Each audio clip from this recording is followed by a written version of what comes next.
So, welcome to this class. Today we will look at the new chapter. That is, we will look at a chapter in physics. Let us see. I will show one PPT.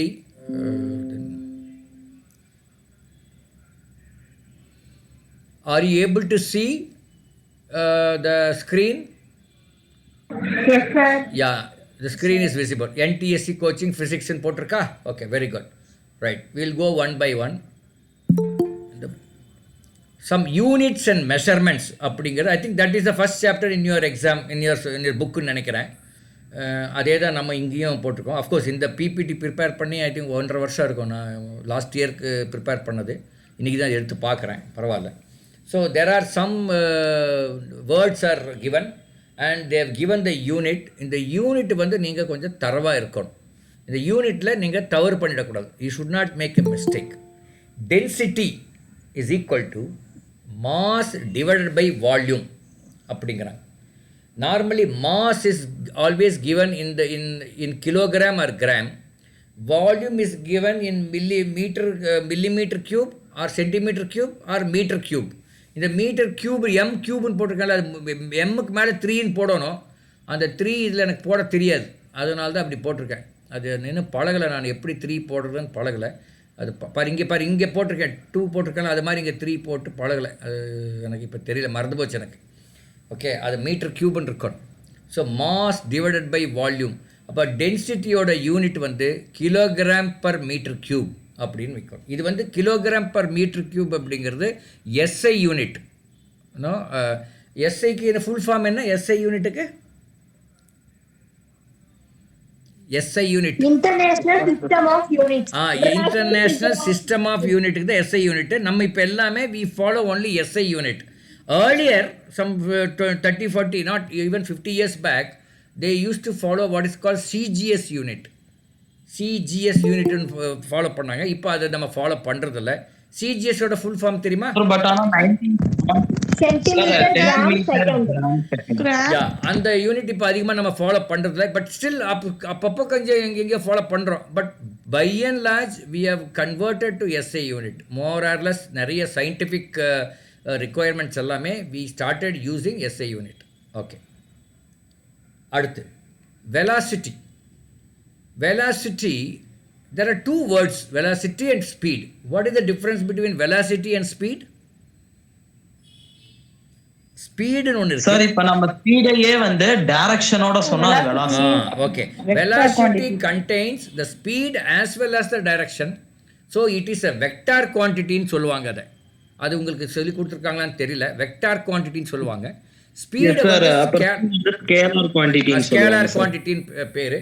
இது ரொம்ப புரியலன்னா கூட இப்போதைக்கு அப்படியே வச்சுக்கோங்க. சிலதெல்லாம் கொஞ்சம் ரொம்ப புரியலன்னா அப்படியே வச்சுக்கோங்க. அப்போ பின்னாடி போக போக புரியும். நீங்கள் இப்போ 10வது 11வது 12வது போகும்போதெல்லாம் புரியும். ஓகே, வெக்டார் குவாண்டிட்டி அப்படினாக்கா அந்த ட்ரையாங்குலர் லா ஆஃப் அடிஷன் இருக்கு சார் வெக்டார்ல, அத அப்ளை பண்ணி சால்வ் பண்ணுவாங்க. இப்ப ஸ்கேலார்னாக்கா நார்மல் அல்ஜிப்ராய்க் லீனியர்லயே சால்வ் பண்ணிடுவாங்க. Okay, so the velocity is a vector quantity, that is distance divided by time. அதேதான். Normally this is referred as kilometer per hour or meter per second அப்படிங்கிறது அது வந்து CGS. kilometer per hour is SI unit. Again they will give the direction. meter per second na sir SI unit. எதுமா sir meter per second na sir SI unit. ஏனா distance ஓட SI unit வந்து metre sir. Time metre per second. நம்ம kilometre per hour or metre per second ரெண்டுமே convert பண்ணிக்கலாம். அப்ப CGS unit வேற ஏதோ இருக்கும்னு நினைக்கிறப்போ. சரி, பரவாயில்லை விடுங்க. Okay, right. Sir CGS unit வந்து சென்டிமீட்டர் per second சார். ஆமா, centimetre per second. Okay okay. Then momentum. ஏன் இந்த MPS இங்கே மட்டும் ஏன் இந்த SI யூனிட்டும் SI யூனிட்ல 2 கொடுத்துருக்காங்க அப்படின்னா, some slow moving products, slow moving இருக்கும் இல்லையா, அதை வந்து they will always say in metre per second. ரொம்ப ஃபாஸ்ட் மூவிங் ஒரு ட்ரெயின் போகுது, அது சொல்லும்போது கிலோமீட்டர் per hour தான் சொல்லுவாங்க. ஆனால் அது போய் மீட்டர் per secondல அதிகமாக சொல்ல மாட்டாங்க. பட் ஆனால் ஒரு நத்தை போகுது, ஒரு இது நத்தையா, அதுக்கு பேர் என்ன, ஸ்னெயில் இஸ் மூவிங், அதை வந்து மீட்டர் per second சொல்லலாம். இவ்வளோ செகண்டில் இவ்வளோ மீட்டர் போகுது அப்படின்னு அது மாதிரி சொல்லுவாங்க. அது ஏன்னா அந்த 2 டிஃப்ரெண்ட் இதை குறிக்கிறதுக்காக சொல்கிற விஷயம். ஃபார் எக்ஸாம்பிள், ஒரு உங்களுடைய லேண்ட்ஸ் எல்லாம் இருக்குதுன்னு வச்சுக்கோங்க. அவங்க தாத்தாவோ யாரோ லேண்டெல்லாம் எனக்கு 10 ஏக்கரா இருக்குது அப்படிம்பார். எங்கேயோ உங்கள் தாத்தா சொல்கிறார், ஏதோ அவங்க சொந்த ஊரில். ஆனால் அதே இப்போ நீங்கள் டவுனில் இருக்கிறவர் உங்கள் வீடு பக்கத்தில் உங்களுக்கு கொஞ்சம் நிலம் இருக்குன்னா அது ஏக்கரா கணக்கில் இருக்காது. மேபி சென்ட்டுன்னு சொல்லுவாங்க, சென்ட் கணக்கில் இருக்குது, இல்லை ஸ்கொயர் ஃபுட் கணக்கில் இருக்குன்னு சொல்லுவாங்க. ஏன்னா இங்கே ரொம்ப small area, small. So we always refer this with square foot or square metre. Whereas இந்த ரூரல் ஏரியாவில் விவசாயம் பண்ணுற பூமியெல்லாம் ஏக்கரில் இருக்கும், இல்லை ஹெக்டேரில் இருக்கும். Either we tell in terms of acres or in terms of hectares. Okay, so that's it. அதனால் அந்த ரெண்டையும் யூஸ் பண்ணுறதுக்கு அதுதான் காரணம். மொமெண்டம், இதுக்கு தமிழில் உந்தம்னு பேர். Mass into velocity is called momentum. ஏன்னா அது மொமெண்டம்னு என்ன சொல்கிறதுன்னு தெரில, அதுக்கு கரெக்டாக அதுக்கு எனக்கு ஒரு உதாரணம் சொல்ல வச்சுக்கலாம். இப்போ இவர் விளையாடும் போது பால்லாம் பிடிப்போம்ல சார், அதுக்கு வச்சு. ஆமாம். இப்போ ஒருத்தருக்கு இப்போ இவர் பேசினார், இவர் பேர் என்ன, உங்கள் பேர் என்ன தம்பி, மறந்துட்டேன். நிதின்ராஜ். நிதின்ராஜ் இருக்கார், அவர் 60 கிலோ இருக்காருன்னு வச்சுப்போம் ஒரு பேச்சுக்கு. இன்னொருத்தர் இருக்கார், அவர் வெறும் 40 கிலோ இருக்கிறார். அப்போ 2 பேரும் ஒரே ஸ்பீடில் தான் போகிறாங்கன்னா கூட மொமெண்டம் இந்த நிதின்ராஜுக்கு அதிகமாக இருக்கும். அவர் அந்த ஏன்னா இவர் மாஸ் இன்ட்டு வெலாசிட்டி, அவருக்கு இன்னொருத்தருக்கு கொஞ்சம் குறைவாக இருக்கும். அப்போ இது இப்போ நிதின்ராஜ் போய் ஒரு ஏதோ ஒன்று மோதுறாருன்னு வச்சுக்கோங்க, ஏதோ ஒரு கதவுலேயே எதுவும் மோதுனா அந்த கதவுக்கு அங்கே அந்த மொமெண்டம் அங்கே ரொம்ப இதாக அதிகமாக இருக்கும், ஃபோர்ஸ் அதிகமாக இருக்கும். இங்கே இவர் போய் மோதுனா அவ்வளோ இருக்காது. இதெல்லாம் ஒரு ஒரு தோராயமாக நீங்கள் அதை வச்சுக்கலாம். ஓகே, அதாவது யூ கேன் சே தட் ஒரு 2 பொருள் மோதுதுன்னு வச்சுங்க. அப்போ எது மொமெண்டம் அதிகமாக இருக்கோ அது it will have N impact on the momentum கம்மியாக இருக்கிற மேலே ஒரு இம்பேக்ட் இருக்கும். சரியா? இப்போ என்ன சொல்கிறாங்கன்னா, ஒரு உதாரணத்துக்கு பார்த்தீங்கன்னா மாருதி கார்லாம் இருக்குது இல்லையா, மாருதி கார் இருக்குது, அது பேர் டப்பா கார்னு பேர். அப்படின்னு என்ன அர்த்தம்னா எல்லாமே it's made of lot of plastics இருக்குது. அதனுடைய மாஸ் ரொம்ப கம்மி. ஆனால் இன்னொரு வேறு ஏதோ ஒரு கார் வச்சுக்கோங்களேன், ஒரு பழைய காலத்தில் அம்பாஸ்டர் கார் இருந்தது. அம்பாஸ்டர் காரெல்லாம் இட்ஸ் மேட் ஆஃப் மெட்டல். அது வெயிட்டாக இருக்கும். அப்போ அதனோட மொமெண்டம் ரெண்டுமே ஒரே வெலாசிட்டி போனால் கூட அம்பாஸ்டர் காரோட momentum will be more than Maruti car. அதான் ஒரு சும்மா உங்களுக்கு ஒரு ஏதோ ஒன்று உதாரணத்துக்கு சொல்கிறதுக்காக சொல்கிறேன். ஓகே, அடுத்தது ஆக்சலரேஷன் ஒன்று இருக்குது. Velocity, the rate of change of velocity தான் ஆக்சலரேஷன் சொல்கிறோம். Velocity divided by time, that is metre per second square. Metre per செகண்டுன்னா அது வெலாசிட்டி. இப்போ வெலாசிட்டி டிவைட் பை டைம்னா metre per second square, that is called acceleration. அது நார்மலாக ஏன்னு refer பண்ணுவாங்க. மொமெண்டத்தை மீட்டர் மைனஸ் ஸ்கொயர் சார். என்னம்மா மீட்டர் சொல்லுமா? Metre per second minus sir. இல்லை மீட்டர் இன்டூ எஸ் மைனஸ் 2ன்னு போடுவீங்க. மீட்டர் டிவைடட் பை போடும்போது எஸ் ஸ்கொயர் தான் போடணும். புரிஞ்சுதா? நீங்கள் மீட்டர் அந்த எஸ் ஸ்கொயரை மேலே கொண்டு போனால் M dot S power minus 2ன்னு போடணும். அது டிவைடட் பை அந்த பார் போட்டிங்கன்னா அது டிவைடட் பை அது எஸ் ஸ்கொயராக தான் இருக்கும். சரியா? புரிஞ்சுதா புரியலையா? ஓகே, அதை நீங்கள் புரிஞ்சு. அதாவது எஸ் ஸ்கொயர் டிவைடடுக்கு கீழே எஸ் ஸ்கொயர் இருந்தால், அதாவது டினாமினேட்டரில் எஸ் ஸ்கொயர் இருந்தால் அது நியூமரேட்டர் போகும்போது எஸ் பவர் மைனஸ் 2 ஆகிடும். Okay, force is equal to mass into acceleration, MA. F equal to MA அப்படின்னு நம்ம சொல்கிறோம். நியூட்டன் செகண்ட் லாஸ்ட். ஆமாம், நியூட்டன். அதுக்கு பேரே நியூட்டன்னு பேர். ஃபோர்ஸுக்கு ஒரு யூனிட்டு நியூட்டன்னு சொல்லுவாங்க. Kilogram metre per second square அப்படிங்கிறது அதனோட unit. Pressure, force divided by area. ஃபோர்ஸுங்கிறது ஒரு பர்டிகுலர் ஏரியா மேலே தாக்கும். அதில் அந்த யூனிட் ஏரியா மேலே எவ்வளோ தாக்குதோ அதை ப்ரெஷர்னு சொல்கிறோம். Force divided by area, that is Newton per metre square. ஏரியாவே மீட்டர். எப்பவுமே இந்த ஏரியா இதெல்லாம் ஸ்கொயரில் வரும், லென்த்து அதெல்லாம் ஸ்கொயரில் வராது. அப்புறம் அந்த வால்யூம் எல்லாமே க்யூபில் வரும். ஏன்னா 3 டைமென்ஷன் அதுதான். Energy CGS unit time sir. ஆமாம், டைன். அது இப்போ அதிகமாக டைன் யூஸ் ஆகுறதில்ல, பட் டைன் தான் correct, is correct. Energy is equal to force into distance. இதுதான் எனர்ஜி. எவ்வளோ எனர்ஜி ஸ்பெண்ட் பண்ணோம் அப்படின்னா அந்த என்ன ஃபோர்ஸு ப்ளஸ் எவ்வளோ டிஸ்டன்ஸ் அது மூவ் ஆகிருக்கு அதை பொறுத்து அந்த அவ்வளோ எனர்ஜி ஸ்பெண்ட் ஆகிருக்கு அப்படின்னு அர்த்தம். Surface tension is equal to force divided by length அப்படிங்கிறது சில யூனிட்ஸ் எல்லாம் நம்ம பார்க்குறோம். இது யாரும் எனர்ஜியோட எஸ்ஐ யூனிட் வந்து ஜூல்ஸ் சார். Joules correct. ஆமாம், எனர்ஜியோட எஸ்ஐ யூனிட் ஜூல்ஸ் கரெக்ட். அதே மாதிரி இம்பல்ஸ்ன்னு ஒன்று இருக்குது, அதுக்கு ஜூல்ஸ்ன்னு சொல்லுவாங்க. Impulse is equal to force into the time.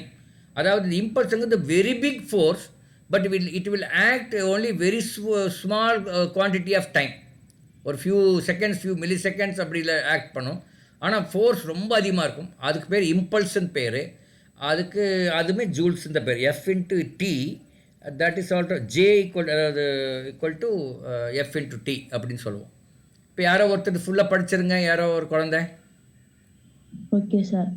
Density D, mass by volume, kg by meter cube, velocity v, distance by time, kilometer per hour or meter per second, momentum p, mass into velocity, kilogram mass by kilogram meter per second, kilogram meter per second. அது அந்த dot போடணும். ஆக்சுவலாக அந்த dot போடணும், but நிறைய dot இல்லாமல் எழுதுவாங்க, பரவாயில்ல. Okay okay sir. acceleration small a, velocity by time, meter per second square, force F, mass m into acceleration a, kilogram meter per second 2, second square meter square, or Newton, pressure, force by area, newtons per meter square. Energy, force into distance, Newton meter. Surface tension, force by length, Newton per meter. Okay. இப்போ acceleration இருக்குல்ல sir. ஆமா, அங்க வந்து change in velocity by time. Change in velocity தான். ஆமாம், அது change in velocity தான். Correct. But okay, அது எஸ் யூ ஆர் கரெக்ட். நான் சொல்லும்போது சேஞ்ச் இன் வெலாசிட்டி தான் சொன்னேன், பட் ஆக்சுவலாக அதில் எழுதியிருக்கு சேஞ்ச் இன் வெலாசிட்டி எழுதிட்டேன். பரவாயில்ல, சேஞ்ச் இன் வெலாசிட்டி தான். ஏன்னா வெலாசிட்டி வந்து சேஞ்ச் ஆகவே இருந்ததுன்னு வச்சுக்கோங்க, ஆக்ஸலரேஷன் ஜீரோவாக இருக்கும். ஆமாம். இப்போ ஒருத்தர் ஒரே ஸ்பீடில் போகிறார், 10 கிலோமீட்டர் பர் ஹவர், 10 கிலோமீட்டர் வரை போகிறார். அப்போ அவர் ஆக்ஸலரேஷன் என்னென்னா ஜீரோன்னு அர்த்தம். நீங்கள் 10 டிவைட் பை அந்த டைம் போட்டு கண்டுபிடிக்க முடியாது. ஏன்னா சேஞ்ச் இன் வெலாசிட்டி தான் அது. அதுதான் அதுக்கு பேர் ரேட் ஆஃப் சேஞ்ச் ஆஃப் வெலாசிட்டின்னு அந்த கரெக்டான வேர்டு அந்த யூஸ் பண்ணுவாங்க. இப்போ உங்களை எல்லாம் ஒரு கேள்வி கேட்குறேன். அந்த வெலாசிட்டி வந்து கிலோமீட்டர் பர் ஹவர் கொடுத்துருக்காங்க அல்லது metre per second. Kilometre per ஹவர்லேருந்து மீட்டர் பர் செகண்டை மாற்றுறதுக்கு என்ன பண்ணணும்னு தெரியுமா? இன்டூ 5/18. ஆமாம், கிலோமீட்டர் பர் செகண்ட் கொடுத்தாங்கன்னா you multiply that by 5/18, that will give you metre per second. Suppose a train travels at 36 kilometre per hour அப்படின்னா எவ்வளோ மீட்டர்ஸ் பர் செகண்டில் அது ட்ராவல் பண்ணுதுன்னு எப்படி கண்டுபிடிக்கிறதுனா, யூ 36 into 5/18 எவ்வளோ வருது? 36 மீட்டர். ஆமாம், 10 மீட்டர் பர் செகண்ட். இது அடிக்கடி இது யூஸ் ஆகிற ஒரு விஷயம், அதனால நான் இப்போ அது சொன்னேன். இந்த kilogram I mean KMPH to MPS அப்படின்னு ஏதோ ஒன்று நீங்கள் ஞாபகம் வச்சிட்டிங்கன்னா அப்புறம் எம்பிஎஸ் டு கேஎம்பிஹெச் நீங்கள் அப்புறம் அதை திருப்பி போட்டு கண்டுபிடிச்சிக்கலாம். இன்டூ 18/5. ஆமாம், ரெண்டுமே மனசில் வைக்காதீங்க, அப்புறம் கன்ஃபியூஸ் ஆகிடுவீங்க. ஏதோ ஒன்று மனசில் வச்சுக்கோங்க.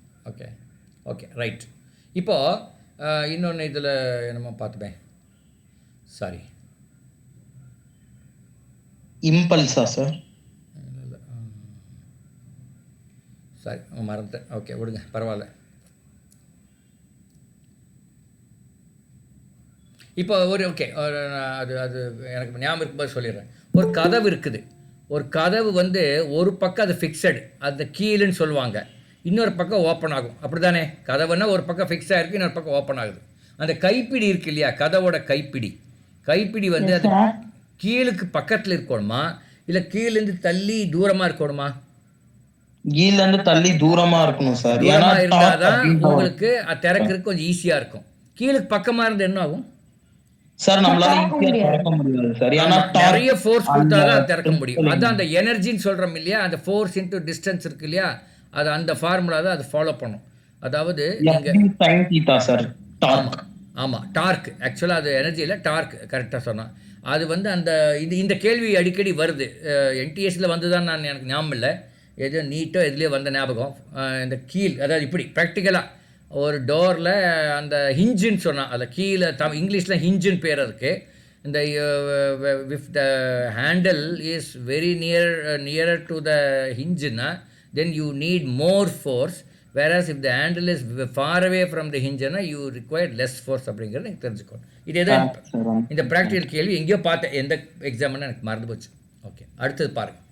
அப்போ சம் மோர் யூனிட்ஸ் நம்ம பார்க்கலாம். ஒரு டெக்கா மீட்டர் அப்படின்னா 10 மீட்டர் ஈக்குவல் டு ஒரு டெக்கா மீட்டர், கரெக்டாக?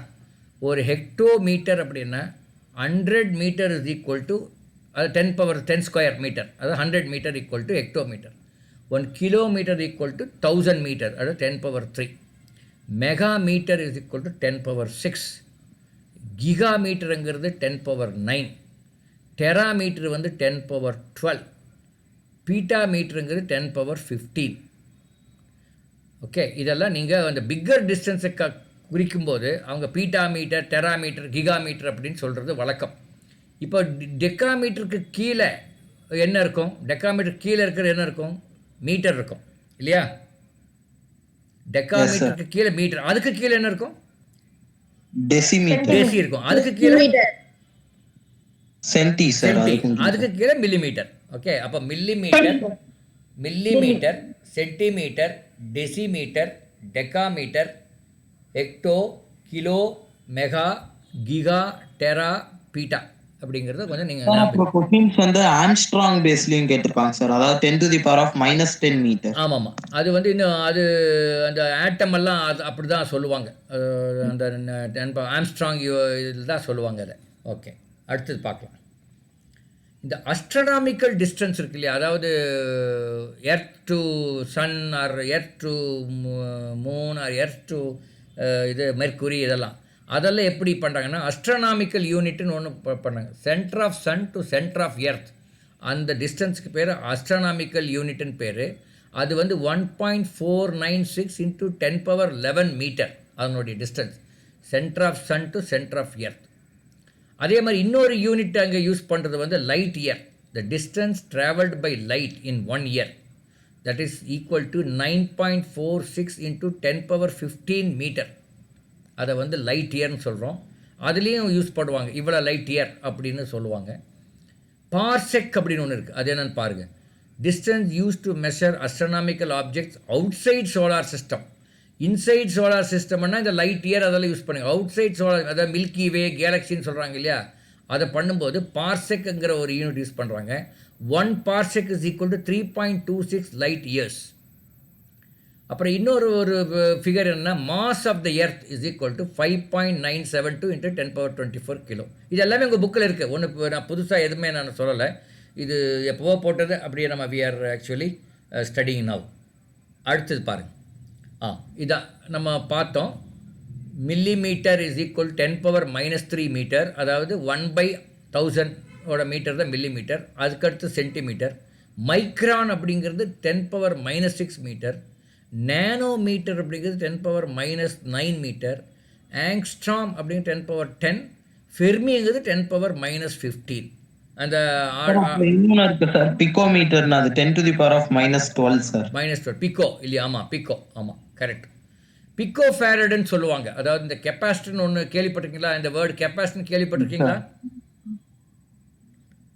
கெப்பாசிட்டர் எப்படின்னு கேள்விப்பட்டிருக்கீங்களான்னு கேட்குறேன். மற்றவங்கெல்லாம் இவர் விடுங்க, நிதின் விடுங்க, மற்றவங்கெல்லாம். இது ஒரு எலக்ட்ரானிக் ஐட்டம். இந்த எலக்ட்ரானிக்ஸில் உங்கள் ஒரு ரேடியோவோ உங்கள் டிவியோ கழட்டுனீங்கன்னா, வேறு எதை கழட்டுனீங்கனாலும் இதில் இந்த கெப்பாசிட்டருங்கிறத நீங்கள் பார்க்கலாம். அந்த கெப்பாசிட்டர்னு ஒன்று இருக்கும், ரெசிஸ்டர்னு ஒன்று இருக்கும், இண்டக்டர்னு ஒன்று இருக்கும். அந்த கெப்பாசிட்டருக்கு வந்து யூஸ்வலாக அதனுடைய யூனிட் வந்து ஃபேரடுங்கிறது யூனிட்டு. ஆனால் அது நிறைய வந்து மைக்ரோ ஃபேரட் அல்லது பிக்கோ ஃபேரட்னு சொல்லுவாங்க. அது நிறைய கெப்பாசிட்டரோட யூனிட் வந்து பிக்கோ ஃபேரட்னு சொல்கிறது வழக்கம். அந்த லெவல் தான் அது இருக்கும். ஸோ அந்த பிக்கோ அங்கே ரொம்ப யூஸ் ஆகும். ஓகே, ஸ்மாலர் டிஸ்டன்ஸ் எல்லாம் கவனம். இப்போ இது யாரோ அப்புறமா அட்டாமிக் ரேடியஸ் கூட மோஸ்டா பிகோமீட்டர்ல சொல்லுவாங்க. சொல்றாங்களா? ஆமா, அது ஃபெர்மில கூட சொல்றாங்கன்னு நினைக்கிறேன், if I remember correct. Sir nuclear, அதாவது அந்த நியூக்ளியஸ் இருக்குல்ல சார், ஆமாம் அந்த நியூக்ளியஸோட ரேடியஸ் ஃபெர்மில சொல்லுவாங்க சார். ஆமாம் சொல்லுவாங்க. அது இன்னும் குறைவு, அதனால் அதில் சொல்லுவாங்கன்னு நினைக்கிறேன். ஓகே சந்தோஷ் படிச்சிடுறீங்களா கண்ணா? Yes, sir. Millimeter, 10 power minus 3 meter. Centimeter, 10 power minus 2 meter. Micron, 10 power minus 6 meter. Nanometer, 10 power minus 9 meter. Angstrom, 10 power minus 10 meter. Fermi, 10 power minus 15 meter. Okay Smaller distance. ஆமாம் இதில் ஸ்மாலர் டிஸ்டன்ஸை சொல்லும்போது இந்த மாதிரிலாம் இப்போ உங்களுக்கு நல்லா நீங்கள் கவனிச்சிருப்பீங்க. என்னுடைய மெத்தடாலஜி பார்த்தாவே அந்த முதல் ஒரு சப்ஜெக்டை எடுக்கும்போது அந்த முதல் நாள் வந்து ரொம்ப ஸ்லோவாக போகிறேன், தெரியுதா அப்படி? அப்புறம் அடுத்த நாள் கொஞ்சம் ஃபாஸ்ட்டாக போகிற மாதிரி உங்களுக்கு தெரிஞ்சிருக்கும் நினைக்கிறேன். கெமிஸ்ட்ரியாக இருந்தாலும் சரி, ஹிஸ்ட்ரியாக இருந்தாலும் சரி, ஜியாகிரஃபியாக இருந்தாலும் சரி, அப்படி தான் போவோம். அதுக்கு என்ன ரீசன்னா, போன கிளாஸில் ஒரு பையன் கேட்டான், ஆமாம் சார் என்ன சார் நீங்கள் அது மெதுவாக போகிறீங்க ஃபஸ்ட் கிளாஸில், அப்புறம் கொஞ்சம் ஃபாஸ்ட் போகிறீங்க அப்படின்னு. அந்த முதல் கிளாஸில் உங்களுக்கு கொஞ்சம் மெதுவாக போய் ஓரளவுக்கு புரிதல் நல்லா ஆயிடுச்சுன்னு வச்சுக்கோங்க, அப்புறம் நீங்கள் எல்லாம் கான்ஃபிடென்ட் ஆயிடுவீங்க. அப்புறம் வந்து நான் துரத்த வேண்டாம், நான் ஒன்றும் பண்ண வேண்டாம், நீங்களே படிக்கிறதுக்கு உங்களுக்கு ஒரு முனைப்பு வரும். அதுதான் அந்த முதல் கிளாஸில் வந்து கொஞ்சம் அந்த ஃபண்டமெண்டல் வந்து கொஞ்சம் ஸ்ட்ராங்காக பண்ணிக்கணுங்கிறது. ஓகே, அடுத்தது இந்த நேனோ மீட்டர்னு ஒன்று இருக்குது இல்லையா? இப்போது அந்த நேனோ டெக்னாலஜி அப்படின்னு ஒன்று கேள்விப்பட்டிருப்பீங்கன்னு நினைக்கிறேன். இப்போது அது வந்து என்ஜினியரிங்கில் கூட பிடெக் நேனோ டெக்னாலஜி அப்படின்னு தனி ஒரு பிரான்ச்சே வந்துருச்சு. இந்த கிராஃபீன் பேஸ்டு மெட்டீரியல்ஸ்ல அதை கொண்டு வராங்க. ஆமாம், அது நேனோ மெட்டீரியல்ஸ், நேனோ டெக்னாலஜி, சின்ன மெட்டீரியல். நான் 10 power minus 9 லெவலில் இருக்கிற 10 power minus 9 மீட்டரோ இல்லை 10 power minus 9 கிலோகிராமோ கிராமோ இருக்கிறதெல்லாம் நேனோ அந்த லெவலில் வருது. அது வந்து it has got plenty of usage. அதனால் ஒரு பெரிய ஒரு செப்பரேட் பிரான்ச் வர்ற அளவுக்கு அது ஒரு அவ்வளோ வளர்ந்துருச்சு. பிசிக்ஸ்ல கூட நானோ பிசிக்ஸ்னு ஒரு பிரான்ச் இருக்கு. நானோ பிசிக்ஸ்னு ஒன்று இருக்கு இல்லையா? அது மாதிரி அதான் அந்த நேனோ. நீங்கள் ஃப்யூச்சரில் நீங்கள் படிக்கும்போது என்ஜினியரிங் படிக்கணும்னு நினைக்கிறவங்க இல்லை ஃபிசிக்ஸ் படிக்கணும்னு நினைக்கிறவங்க இந்த மாதிரி ஒரு ஸ்பெஷலைஸ்டு ஃபீல்டு கூட நீங்கள் பார்க்கலாம். வெறுமனே போய் எம்எஸ்சி ஃபிசிக்ஸ் படிக்கிறது அது ஒரு வகை, இன்னொரு வகை எம்எஸ்சி நேனோ ஃபிசிக்ஸ் படிக்கிறது இன்னொரு வகை. அதே மாதிரி வெறுமனே போய் ஒரு எலக்ட்ரானிக்ஸ் இன்ஜினியரிங் படிக்கிற இந்த மாதிரி நேனோ டெக்னாலஜின்னு ஒரு இருக்குது. இதெல்லாம் நீங்கள் மனசில் வச்சுக்கலாம். அது பின்னாடி நீங்கள் என்ன படிக்கணும் முடிவு பண்ணும்போது இதெல்லாம் நீங்கள் யூஸ் பண்ணிக்கங்க. ஓகே சார், இப்போ அந்த நானோ டெக்னாலஜி எல்லாம் வச்சு சூப்பர் கண்டக்டர்ஸ் எல்லாம் உருவாக்கலாம் அப்படின்னு சொல்கிறாங்க. ஆமாம். ஓகே, இப்போ நான் இந்த வெர்னியர் ஸ்க்ரூ கேஜ் நான் ஸ்கிப் பண்ணுறேன், அது ஃபார் சம் ரீசன். இப்போ நேராக நம்ம லா ஆஃப் மோஷனுக்கு போயிடலாம். ஈக்குவேஷன்ஸ் ஆஃப் மோஷன், இது நியூட்டனோட அந்த 3 ஃபார்முலா இது இருக்கு இல்லையா, அந்த இதிலேருந்து வந்த ஒரு விஷயம். v = u + at வச்சுருக்கு. v வந்து refers to the final velocity. ஒரு பொருள் மூவ் ஆகுதுன்னு வச்சுக்கோங்க, அந்த இனிஷியலாக இருக்கிற அந்த வெலாசிட்டிக்கு பேர் இனிஷியல் வெலாசிட்டி. அப்புறம் ஃபைனலாக அது போய் நிற்கிறதுக்கு முன்னாடி இருக்கிற வெலாசிட்டி, அது ஃபைனல் வெலாசிட்டி. A வந்து the rate of change of velocity, that is called acceleration. T is the time and S equal the distance. இந்த நாளையும் ஒரு வச்சு ஒரு நிறைய ரிலேஷன்ஷிப்பை அவர் டெவலப் பண்ணியிருக்கார் நியூட்டன் அவரோட அந்த பிரின்சிபல்ஸ்லேருந்து. அது ஒன்று வந்து v = u + at அப்படிங்கிற ஒரு formula. Other one is v² = u² + 2as அப்படிங்கிற ஒரு ஃபார்முலா. இன்னொன்று வந்து s = ut + ½ at². அதுதான் அப்படி போட்டிருக்கிறேன் நான். அந்த at²னா 2 போடணும். ஆக்சுவலாக அது இது மேலே 2 போடணும். அது 2 மேலே போட தெரியாது எனக்கு, அதனால் அப்படி போட்டு விட்டேன். அப்புறம் ½ /2 போட்டிருக்கிறேன். அது கன்ஃபியூஸ் ஆகிட வேண்டாம். ½ at², ut + ½ at². ஓகே, இப்போ இதில் ஒரு சில கேள்வி நம்ம கேட்கலாம். இதெல்லாம் படிச்சிருப்பீங்க, ஒன்றும் புதுசாக இருக்காதுன்னு எனக்கு தெரியும். அதனால் நம்ம இருந்தாலும் ஸ்லோவாக போகிறதுக்கு இதில் சில ஃபண்டமெண்டல் கொஞ்சம் நீங்கள் இப்போ ஒரு பாலை வந்து மேலேருந்து அப்படியே கையில் அப்படியே பிடிச்சி கீழே விட்றீங்க. மேலே கையில் பிடிச்சி கீழே தரை பார்த்து விட்றீங்க. அதனுடைய இனிஷியல் வெலாசிட்டி என்ன இருக்கும்? 0 சார். 0. இதை வந்து நீங்கள் புரிஞ்சுக்கணும். ஏன்னா பால் கையில் இருக்குது, அப்படியே கையிலேருந்து அப்படியே கையை விட்டிங்கன்னா அப்போ அது கீழே வருது.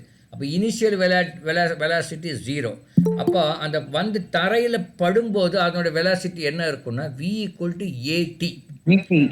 ஆமாம், v = g போட்டுக்கோம் சார். 9.8. ஆமாம், அந்த கிராவிடேஷனல் ஆக்சலரேஷன் சொல்கிறோம் இல்லையா, அது g 9.8 into the time taken. எவ்வளோ டைம் அது ஆகுதோ அந்த டைம் டேக்கனை வச்சு அதனுடைய ஃபைனல் வெலாசிட்டியை வந்துடலாம். இப்போ இன்னொரு கேள்வி கேட்குறேன். ஒரு பாலை கீழேருந்து மேலே போடுறீங்க, மேலே தூக்கி எறிகிறீங்க. ஒரு அளவுக்கு உயரம் போயிட்டு மறுபடியும் கீழே விழுகுது. அந்த உயரம் போய் அந்த மறுபடியும் கீழே வரக்கு அந்த டேர்ன் ஆகிற இடத்துல என்ன வெலாசிட்டி இருக்கும்? சார் அங்க ஹைட்டா இருக்க பாயிண்ட்ல வந்து வெலாசிட்டி 0வா இருக்கும் சார். அந்த ஹைட்டா இருக்கிற பாயிண்ட்ல வெலாசிட்டி 0வா இருக்கும். இதுல v = 0. மேலே தூக்கி போடுறதுல v = 0.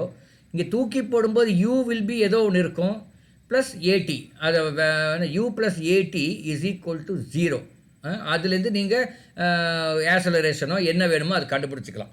ஸோ இந்த இதில் நிறைய கேள்விகள் வந்து இந்த இடத்துல நமக்கு வந்து ஆக்சிலரேஷன் வந்து -9.8 இருக்கும் சார். அந்த இடத்துல +0.8. ஆமாம். இது இந்த ரெண்டு ஏன் சொன்னேன்னா, நிறைய கேள்விகள், நிறைய கொஸ்டின்ஸ் 10th லெவலில் வந்து இந்த மேலே தூக்கி போடுறது இல்லை கீழே போடுறது இதை வச்சு தான் வருது. அதில் வந்து மேலேருந்து போடும்போது initial velocity = 0. when you are throwing the stone or a ball from the earth, from the ground, then the final velocity and it goes up and at some place it will again come back. At that particular point the final velocity v is equal to 0. These two things you should keep in mind. இது வந்து நம்ம சந்தோஷ் புரிஞ்சுதா? எல்லாருக்கும் புரிஞ்சுதா? Yes sir. Santosh, can you explain in your own words what you have understood, what I have said, whether you have understood? கொஞ்சம் explain பண்ணுங்க மற்றவங்க எல்லாருக்கும் புரியுற மாதிரி.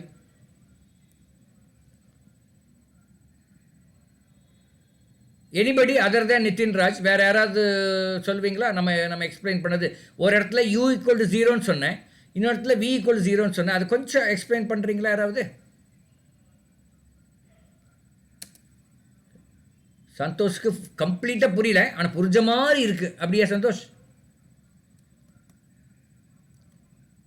சந்தோஷ் இருக்கீங்களா?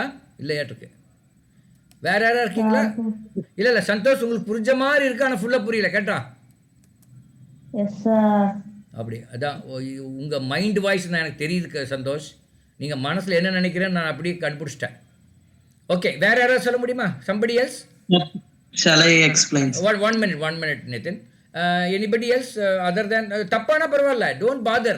See, as I told you in the mini classes, this is a place to make mistake. I too make mistake. Alone illa. Now this is the place to நம்ம exam போய் தான் மிஸ்டேக் பண்ணக்கூடாது, இங்கே மிஸ்டேக் பண்ணிக்கலாம். Sir என்னால first one understand பண்ணிக்க முடிஞ்சது sir. சொல்லுங்க, அது எப்படி, அது மட்டும் சொல்லுங்க கண்ணா. சார் ஃபர்ஸ்ட் வந்து நம்ம கையில இருந்து கீழே பால் போடும்போது அது வந்து இனிஷியல் வெலாசிட்டி 0வா இருக்கும் சார். கரெக்ட். அப்போ அது u = 0வா? சார் அது v = 0. ஆமாம், இனிஷியல் வெலாசிட்டி u தானே, அப்போ அதுதான் 0. மேலேருந்து கீழே போடும்போது u = 0. ஓகே, அடுத்து அப்புறம் மேலே தூக்கி போடும்போது ஃபைனல். ஆமாம், ஃபைனல் வெலாசிட்டி v மேலே தூக்கி போடும்போது ஆமாம் கரெக்ட். v = 0 sir. ஆமாம், அவ்வளோதான். ஸோ இது ரெண்டு நீங்கள் மனசில் வச்சுட்டிங்கன்னா நிறைய கேள்வி இதை சுற்றி தான் வருது. நான் பார்த்த வரலும் இந்த காம்படிட்டிவ் எக்ஸாமில் அதை வந்து நீங்கள் கொஞ்சம் ஒரு சுதாரிச்சிட்டிங்கன்னா அது கரெக்டாக போட்டுடலாம். சரியா? Okay sir. அப்புறமா இன்னொரு கொஸ்டின் கேட்குறாங்க சார். இப்போ நம்ம பாலை கிரவுண்ட்ல இருந்து மேலே தூக்கி போடுறோம்ல சார். இப்ப கொஸ்டின் எப்படி கேக்குறாங்கன்னா, இப்ப சர்டைன் வெலாசிட்டில நான் மேல இருந்து பால தூக்கி போடுறேன் அப்படின்னா மொத்தமா எவ்வளவு டைம் எடுத்துக்குது திருப்பி மேல இருந்து கீழே வரதுக்கு அப்படின்னு கேக்குறாங்க சார். அதுக்கு வந்து இங்க கீழ இருந்து மேல தூக்கி போடுறோம்ல சார், அதை வந்து டைம் ஆஃப் அசெண்ட்னு சொல்லுவாங்க சார். மேல இருந்து கீழே டைம் ஆஃப் டிசெண்ட்னு சொல்லுவாங்க சார். ரெண்டுமே ஈக்குவலா தான் சார் இருக்கும். இப்ப நம்ம அந்த ஃபர்ஸ்ட் ஈக்குவேஷன் எழுதியிருப்போம்ல சார், v = u + at. அந்த ஈக்குவேஷன்ல நம்ம t கண்டுபிடிச்சிட்டு அதை 2ஓட மல்டிப்ளை பண்ணா நமக்கு ஆன்சர் வந்துடும். ஆமாம், ஓகே கரெக்ட், ரைட். அதை நம்ம அந்த கொஸ்டின் எடுப்போம் பின்னாடி. அது அப்போ உங்களுக்கு ஓரளவுக்கு இன்னும் கொஞ்சம் புரிய வாய்ப்பு இருக்குது. இந்த மாதிரி தான் இந்த 2-3 கேள்வி தான் வருது, ரொம்ப வித்தியாசமாக வருது. 2-3 கேள்வி தான் அடிக்கடி வருது, பார்த்துருக்கேன். Then other one is centripetal force. அப்படிங்க, ஃபோர்ஸ் ஆக்ட்ஸ் டுவர்ட்ஸ் சென்டர் அப்படின்னு சொல்கிறாங்க. ஒரு கயிறில் ஒரு பாலை கட்டி அப்படியே சுற்றுனீங்கன்னு வச்சுக்கோங்க, அது வந்து ஆக்சுவலி அது வந்து என்ன ஆகுது, force acts away from centre, that is called centrifugal ஃபோர்ஸ்னு சொல்கிறோம். அப்படியே விட்டா அந்த கயிறு விட்டால் என்ன ஆகும், பால் சுற்றுறீங்க, ஆமாம் அது எங்கேயோ போகும் சென்ட்ரிஃபியூகல் ஃபோர்ஸ்னால. அதே மாதிரி அதுக்கு ஈக்குவலாக சென்ட்ரிபீட்டல் ஃபோர்ஸும் இருக்குது. அதுக்கு வந்து mv² / r அப்படிங்கிற ஒரு ஃபார்முலா.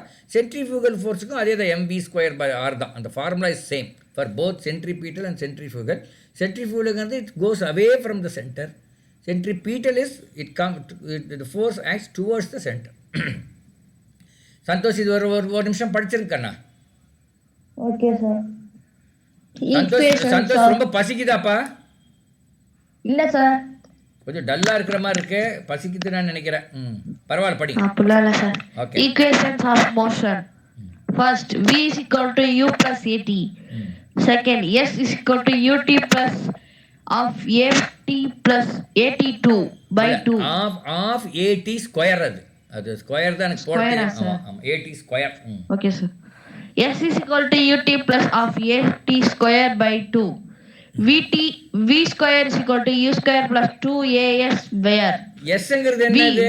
sங்கிறது என்ன கண்ணா? sir second. இல்ல s Distance. distance. Okay right. v is equal to final velocity, u is equal to initial velocity, a is equal to acceleration and t is equal to time, s is equal to distance. Centripetal force is equal to force acts towards center is equal to mv square by r. Centrifugal force acts away from center is equal to mv square by r. Okay, very good. Okay, இன்னும் ஒரே ஒரு slide பார்த்துடலாம். இது பார்த்தோம். இது என்னது sir? Excuse me sir. சொல்லுப்பா sir, centrifugal ஃபோர்ஸ்க்கு இன்னொரு ஃபார்முலா இருக்கு சார். என்ன ஃபார்முலா அது centrifugal ஃபோர்ஸ்க்கு? F is equal to mass into omega square into r sir. என்னது mass into omega square into r, அதாவது m னா மாஸ் சார், ஒமேகா ஸ்கொயர் அப்படினாக்கா angular வெலாசிட்டின்னு ஒரு கான்செப்ட் இருக்கு சார். இப்ப நார்மல் எஸ் சார், அதோட square into distance from the centre sir. Okay அது நம்ம அந்த ஆங்குலர் வெலாசிட்டி எல்லாம் வரும்போது நம்ம பார்க்கலாம். இப்போதைக்கு இப்படி வச்சுக்கோங்க. Correct, what is set is correct. Will go one by one. Okay right. அடுத்தது மொமெண்டம்னு ஒன்று இருக்குது. சாரி இல்லை என்ன டார்க். மொமெண்டம்னு ஒன்று இருக்குது. அது வந்து மாஸ் இன்ட்டு வெலாசிட்டி நம்ம முன்னாடியே பார்த்தோன்னு நினைக்கிறேன். mv அப்படின்னு சொல்கிறாங்க. Torque is rotating a turning effect of a force about a fixed point or axis. That is force into distance அப்படின்னு சொல்கிறோம். அதுதான் நம்ம இந்த டார்க்குங்கிறது நம்ம இந்த கதவு சொன்னோம் இல்லையா, அதான் force in distance between fixed point and line of action. இந்த லைன் ஆஃப் ஆக்ஷன் அப்படிங்கிறது அந்த கைப்பிடியில் தான் நம்ம ஃபோர்ஸை கொடுக்க போகிறோம். அந்த ஃபிக்ஸட் பாயிண்ட்டுங்கிறது அந்த ஹிஞ்சு, இங்கிலீஷில் ஹிஞ்சு, நம்ம கீழுன்னு சொல்லுவோம். ஓகே, அடுத்தது coupled. Two equal and unlike parallel forces applied simultaneously at two different points constitute a couple. It causes rotation motion against motion known as moment of coupled. ஆமா, எக்ஸாம்பிள் வந்து பாட்டில் மூடி திறக்கறோம்ல சார், அப்ப விரல வச்சு திறக்கும்போது நம்ம கப்பல் கிரியேட் பண்றோம். அதே மாதிரி இது நம்ம பண்ணுவோம். இந்த தூளி மாதிரி ஒன்று ஆடுவோம் இல்லையா, அந்த ஒருத்தர் கீழே போன ஒருத்தர் மேலே வருதுங்கிற மாதிரி இருக்கு இல்லையா, அதுவும் அந்த ஒரு கப்பலோட ஒரு கான்செப்ட் தான். Moment of couple equal to F into perpendicular distance between the line of action, F into D. அதான், அதனால தான் நம்ம அந்த கீழ் வந்து நம்ம ஹேண்டில் வந்து தூரமாக இருந்தால் ஈஸியாக இருக்கும் அப்படின்னு சொல்கிறதுக்கு அதுதான் ஒரு காரணம். ஓகே, அடுத்தது பிரின்சிபல்ஸ் ஆஃப் மொமெண்டம் அப்படின்னு என்ன? For a body which is in equilibrium, moment of clockwise direction is equal to moments of anti-clockwise direction. Moments of அதாவது இன்னொரு விதத்துல வந்து initial momentum is equal to final momentum. அதான் பின்னாடி போட்டிருக்கோன்னு நினைக்கிறேன். சாரி, ஆமாம். Change in momentum equal to force. Initial momentum வந்து momentum வந்து mu1, அதாவது ஒரு இதுக்கு m1 mன்னு ஒரு மாசுன்னா அதோடைய இனிஷியல் வெலாசிட்டி யூன்னா அதோடைய மொமெண்டம் வந்து mu. ஃபைனல் மொமெண்ட்னா m is a mass and v is the final இதுன்னா அது mv. இப்போ ரெண்டு மூவ் ஆகிற ஒரு பொருள் வந்து மோதிச்சுன்னு வச்சுக்கோங்க. ரெண்டு பொருள் மோதி அப்புறம் மோதி பிரியும் போது அதனுடைய இனிஷியல் வெலாசிட்டியும் அந்த ஃபைனல் வெலாசிட்டி வேறு மாதிரி இருக்கும். அப்போ வந்து இந்த initial momentum is equal to final momentum. அது எப்படி சொல்லுவாங்கன்னா, ஒரு நிமிஷம் நான் அது எழுதுகிறேன், அது உங்களுக்கு அந்த ஒரு இது காணுங்க. m1 u1 plus m2 u2 is equal to m1 v1 plus m2 v2 அப்படின்னு எழுதுவாங்க. அதாவது இனிஷியல் அவர் சொன்னார்ல Nitin, initial momentum is equal to final momentum. Initial moment என்ன, m1ங்கிறது ஒரு பொருள், அதனோட மாஸ் m1, m2ங்கிற இன்னொரு பொருள், அதனோட மாஸ் m2, இதனோட வெலாசிட்டி u1, அதனோட வெலாசிட்டி u2. அப்போ இந்த m1 u1 plus m2 u2 is the initial momentum, total initial momentum is equal to final momentum. Okay, so இது வந்து நீங்கள் தெரிஞ்சுக்கணும். அப்புறம் கிராவிடேஷ்னல் ஆக்சலரேஷன், அந்த யூனிட் ஆஃப் ஃபோர்ஸ் வந்து 9.8 அப்படிங்கிறது நமக்கு எல்லாம் தெரியும். Force is equal to m1u1 plus m2u2 எழுதியிருக்கோம்ல சார். இப்ப அந்த இடத்துல இன்னொரு கொஸ்டின் கூட கேட்பாங்க சார். அதாவது இப்ப 2 பால் வந்து மோதிக்குது அப்படின்னாக்கா அந்த கொலிஷனுக்கு அப்புறம் அந்த 2 பாலும் சேர்ந்து போகும் சார். அப்படின்னா கம்பைன்டு வெலாசிட்டி என்ன அப்படின்னு கேட்பாங்க சார். இந்த இடத்துல நமக்கு வந்து அந்த ரைட் ஹேண்ட் சைட்ல m1 v1 எழுதியிருக்கோம்ல சார். அந்த இடத்துல வந்து v1 v2 ஈக்குவலா இருக்கும் சார். அதனால காமனா. ஆமாம், நல்ல ஒரு இது. அவர் என்ன சொல்றாருன்னா, 2 பால் வந்து மோதும் போது வேற வேற ஸ்பீட்ல வருது, மோதவர் ரெண்டும் ஒரே பிரியாமல் ஒட்டுக்காக போகுது. அப்படி என்ன, அந்த v1 has to be equal to v2 அப்படிங்கிறார். நல்ல விஷயம், ஐ திங்க் பாராட்டுக்கள், அது கரெக்டாக கொண்டு வந்ததுக்காக. ஸோ இதெல்லாம் நம்ம பார்த்தோம். இப்போ வந்து நம்ம ஐ திங்க் சந்தோஷ் இதை கொஞ்சம் படிச்சிடுறீங்களா? இங்கேருந்து படிச்சிருங்க. Okay sir. இது இங்கேருந்து படிச்சிருங்க. Okay sir. Linear momentum mass into velocity is equal to mv of k kilogram meter per second. Torg, rotating or turning effort of force about a fixed point or axis. Force into distance between fixed point and line of action is equal to F into D. Example, steering wheel.